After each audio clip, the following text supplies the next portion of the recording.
शील लज्जा या स्त्री का यदि आभूषण है, उसकी शोभा है, तो मर्यादा जो है वो पुरुष की भी शोभा। प्राणनाथ प्रत्येक पुरुष ने आपरी मर्यादा रो ध्यान राखनो और स्त्रियां मामला में खूब सावधान रहनो। प्रत्येक पुरुष ने मारा अपनी चित्त वृत्ति प्रत्येक युवक को ऐसी बनानी चाहिए। उसके माता पिता, ध्यान से सुनिएगा, बहुत सारे युवक बैठे और काफी कुंवारे हैं। आपके माता पिता जिस कन्या का चयन, आपके माता पिता जिस कन्या का चयन आपके लिए करते हैं पत्नी के रूप में, सिर्फ उसके प्रति पत्नी वाली वो भावना आपकी हो। उसके अतिरिक्त जितनी कोई आपको दृष्टि में कोई भी बहन आ जाए तो उसके प्रति बहन वाला भाव रहे, ऐसा अपना मन हमेशा बना के रखने का। हमारे स्कूल में एक विनोद होता, एक मजाक होती। स्कूल में प्रार्थना वेती कि समस्त भारतीय मेरे भाई बहन है, जन कई छोरा अलार्म वेता वे कहता एक छोड़ के समस्त भारतीय मेरे भाई बहन है।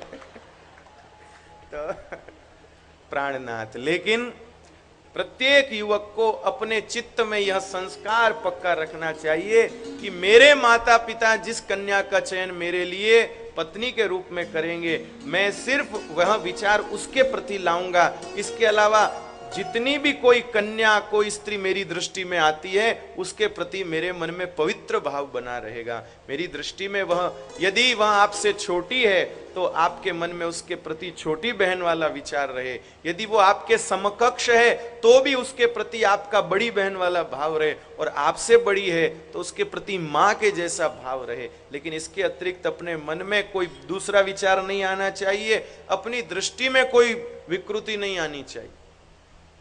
यह ध्यान रखें। भैया जी, ए गुलाबी कुर्ते वाले भैया जी, जैकेट वाले, देखो हम कोई बात कहते तब आप ऐसे मत करिए। हम जानते हैं आप व्यवस्था बना रहे, लेकिन विषय समझिए। व्यवस्था किस लिए है? हम कोई विषय बात कहते उस समय विक्षेप मत करिए। कितनी महत्व की बात है।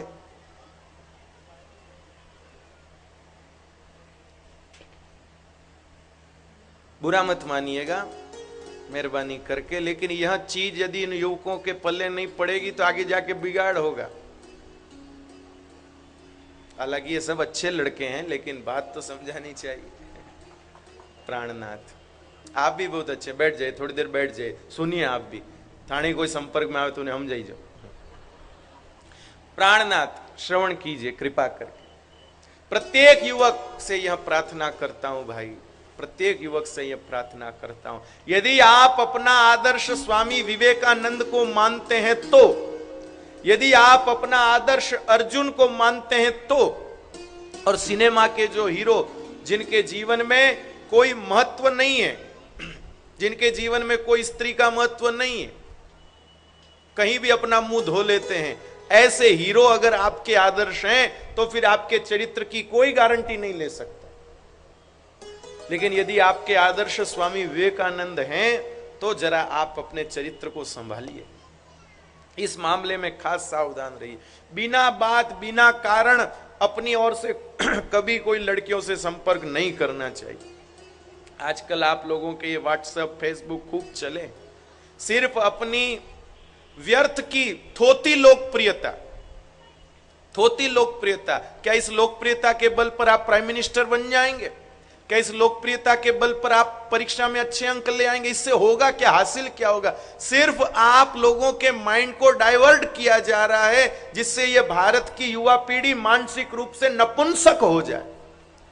कितने युवा होंगे आज के समय में जिनको दिन भर में फेसबुक और व्हाट्सएप के अलावा और कुछ सूझता ही नहीं है, जिनका दिन भर एक हाथ जेब में ही रहता है, मौका मिलते ही कटपट कटपट कटपट शुरू कर देते, कहीं ले जाके उनको बिठा शुरू हो जाते। मेरे भाई बहन जरा विचार करिए, धीरे धीरे क्या होगा? बुद्धि फालतू नहीं हो जाएगी, बुद्धि में यही ये भर जाएगा और कुछ नहीं दूसरा सूझेगा, यही ये भर जाएगा। जानकारी प्राप्त करना बुरा नहीं है, लेकिन जानकारी के नाम पर कुछ भी खोपड़ी में भूसा भरते जाना ये बुरा है।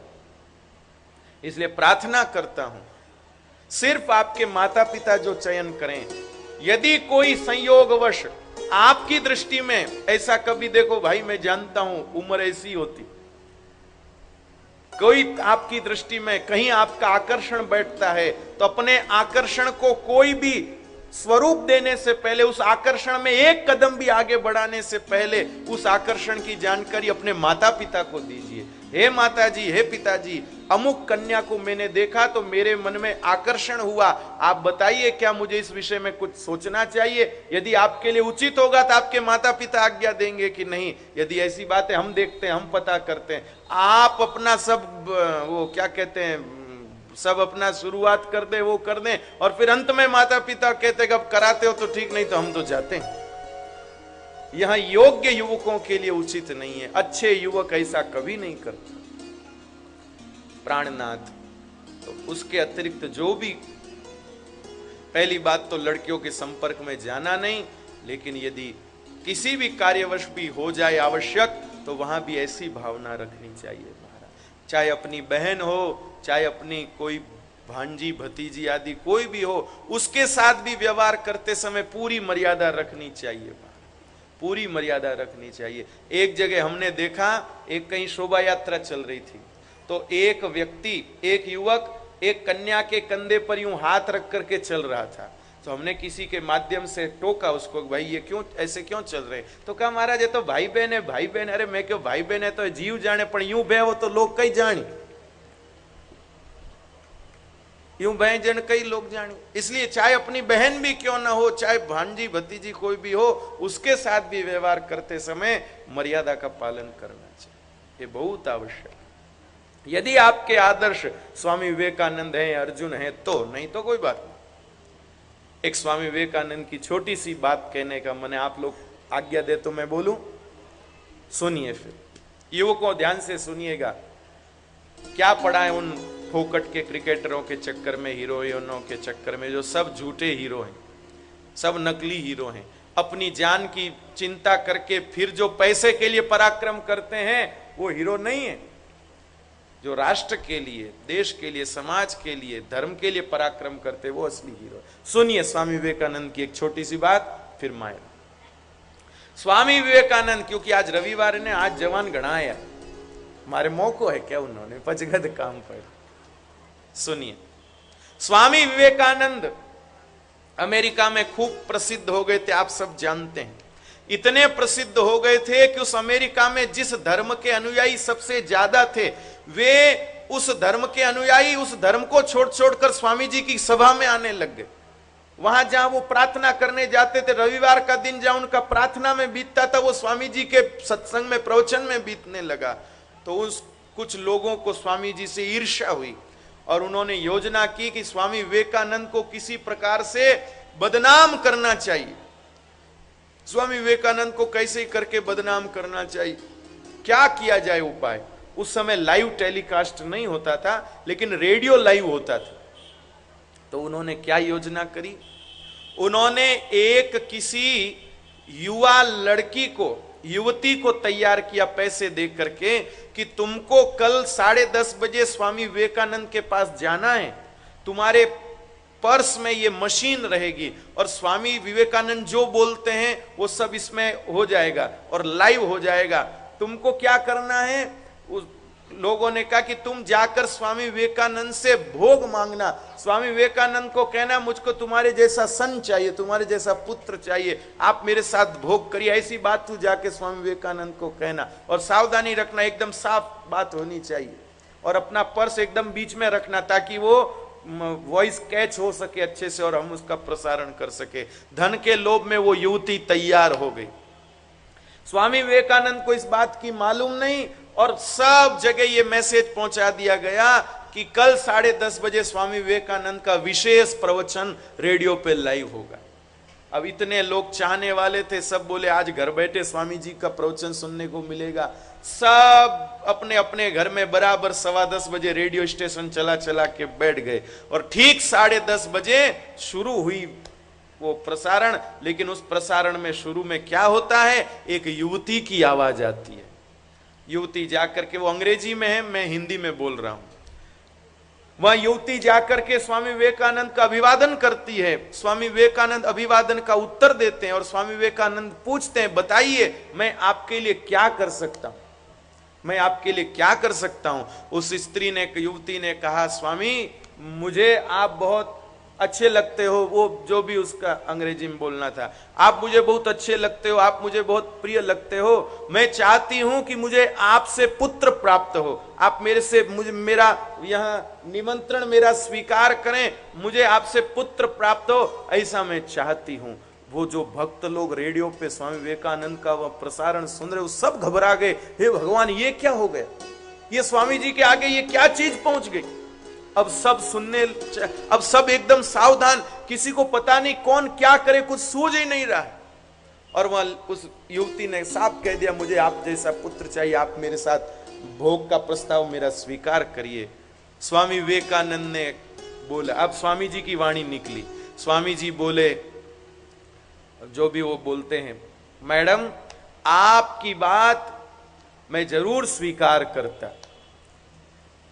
लोग घबराने लगे कि अब कहीं ये हाँ न भर दे, नहीं तो सब किया धरा ऐसे ही रह जाएगा। स्वामी विवेकानंद बोले, मैडम आपकी बात मैं जरूर स्वीकार करता, लेकिन क्या करूं, मैं चाहता हूं, मैं भारत का सन्यासी हूं, मैं किसी को निराश नहीं करना चाहता। लोग घबराए कि कहीं ये हाँ न भर दे, नहीं तो सब इज्जत चली जाएगी। स्वामी विवेकानंद कहते हैं, मैडम मैं भारत का सन्यासी हूं, मैं किसी को निराश नहीं कर सकता, आप मेरे साथ भोग करें, मैं आपके साथ भोग करूं, फिर आपको पुत्र प्राप्ति हो, ऐसी गारंटी मैं नहीं दे सकता हूं, लेकिन मेरे जैसा पुत्र आपको चाहिए, इसकी आपकी इच्छा को पूरा कर सकता हूं, इसलिए आज से मैं आपका पुत्र हूं, आप मेरी माता जी।